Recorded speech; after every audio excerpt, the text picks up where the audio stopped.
नमस्कार, आप देख रहे हैं परिवर्तन उदय न्यूज। एक नई पहल परिवर्तन की ओर, देश और प्रदेश का बढ़ता हुआ न्यूज चैनल। इसके साथ आगे बढ़ेंगे और देखेंगे आज की बड़ी खबर में क्या कुछ है।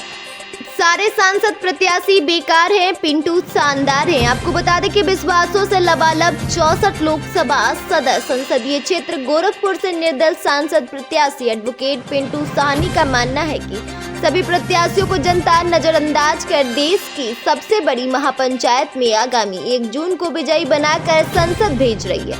पेश है पिंटू साहनी से परिवर्तन उदय द्वारा की गई चुनावी मुद्दे पर खास बातचीत। आज हमारे बीच में सदर संसदीय क्षेत्र से सांसद प्रत्याशी पिंटू साहनी जी मौजूद हैं।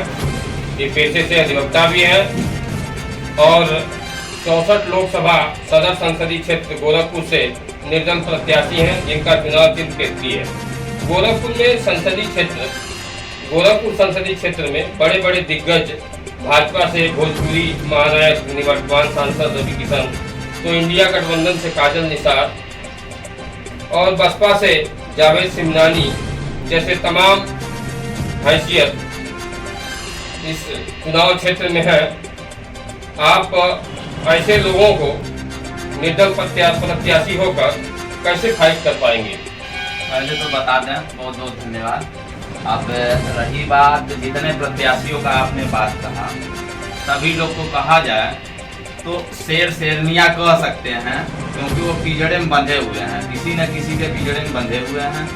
उसमें ऊपर से जो डायरेक्शन आएगा वही बोल पाएंगे। लेकिन हम एक स्वतंत्र अभ्यर्थी, कहा जाए निर्दल प्रत्याशी हूँ, और अगर कहा जाए जो जनमानस का हित अधिकार उनका क्या चाहिए, उसके विकास के लिए मैं लड़ रहा हूँ। तो सब आज जो है जनता चालाक हो चुकी है, जनता को क्या चाहिए वो खुद उसको पता है। तो हमारे जितने संकल्प है, उस संकल्प की अगर बात किया जाए तो जितने भी प्रत्याशी हैं, किसी के पास ये मुद्दे नहीं हैं और मुद्दे पे हमको वोट मिलना है, और न कि हम बड़े बड़े बात करेंगे। क्योंकि उदाहरण स्वरूप अगर देखा जाए तो 14 वर्ष तक वनवास की बात आती है राम की, तो साधन विहीन थे।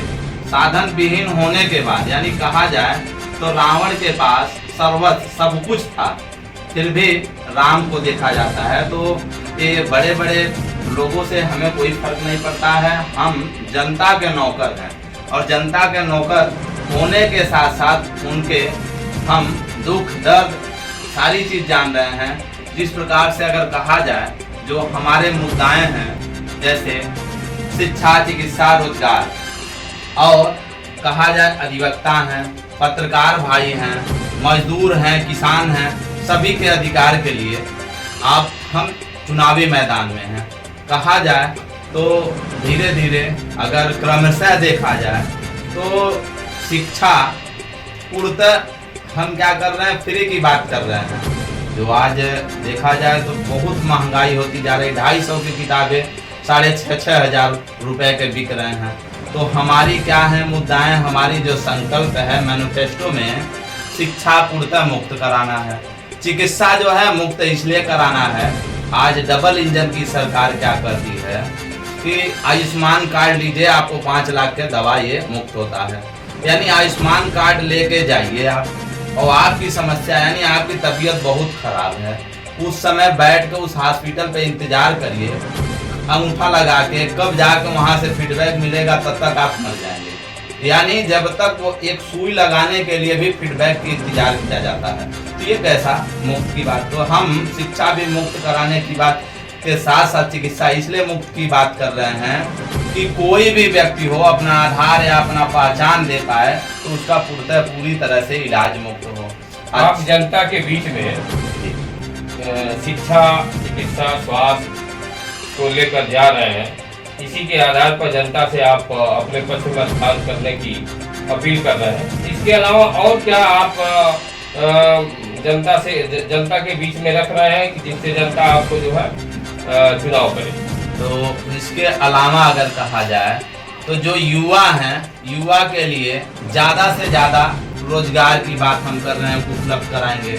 और जो अधिवक्ता भाई हैं, अधिवक्ता वर्ग में घुसते हैं, उनको क्या है, कोई मानदेय नहीं होता, उनको भी एक उचित मानदेय दिलवाना है, एडवोकेट प्रोटेक्शन एक्ट लागू कराना है, और साथ ही साथ जो कहा जाता है चौथा स्तंभ जो मीडिया है, यानी मीडिया जो पत्रकार भाई होते हैं उनको भी कोई मानदेय नहीं होता है, उनका भी एक उचित मानदेय के लिए मैं लड़ाई लड़ रहा हूँ। उनको भी प्रोटेक्शन एक्ट में लाया जाए, जिनसे उनके खिलाफ भी कोई जाता है तो उनको भी एक संरक्षण स्वरूप एक एक्ट बन जाए।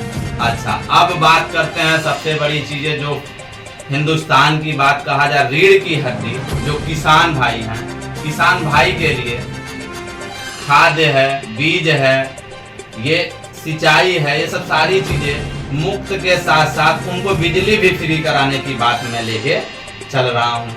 इस तरह से हमारे तमाम और भी मुद्दे हैं, और विगत कई वर्षों से मैं जो पूरे हिंदुस्तान में चिटफंड कंपनियां जैसे सहारा, PSL, पिलकान, यूनाइटेड, तमाम कंपनियों में निवेशकगण अपना पैसा जमा कर रखे थे, वह कहा जाए पार्ट्स ऑफ गवर्नमेंट जो सेबी जो है, पार्ट्स ऑफ गवर्नमेंट यानी सरकार की एक अंग है, वो अभी पैसा अगर कहा जाए दबा के डेकार तक नहीं ले रही है कि लोगों का पैसा देना है, तो वो भी हमें भुगतान कराना है।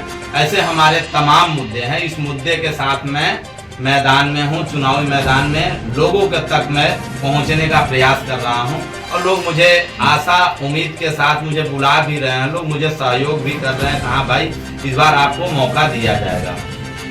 जनता के बीच में आप इन्हीं सारे मुद्दों को लेकर जा रहे हैं, तो जनता का क्या रूप आपको दिखाई दे रहा है? जनता का रूप तो ये है कि जनता से डायरेक्ट हमको प्रत्यक्ष रूप से ये मिल रहा है, लोग फीडबैक दे रहे हैं कि चाहे डबल इंजन की सरकार कहा जाए, कमल का कोई प्रत्याशी आ रहा है या गठबंधन का कोई प्रत्याशी आ रहा, किसी के पास ये सब सारी मुद्दाएं नहीं है जनमानस के लिए। केवल क्या करना है, उनको केवल वोट लेके भजा के निकल जाना है, जनता के बारे में नहीं सोचना है। आप एक ऐसे प्रत्याशी हैं जो जनमानस के हित के बारे में आप सोच रहे हैं, और आप आगे बढ़िए, हम आपके साथ हैं। इस तरह मुझे अच्छा, आपका कहना है कि जनता पूरी तरह से मेरे साथ है और जनता हमको विजयी बना रही है। जी जी जी, धन्यवाद आपको परिवर्तन उदय से बात करने के लिए।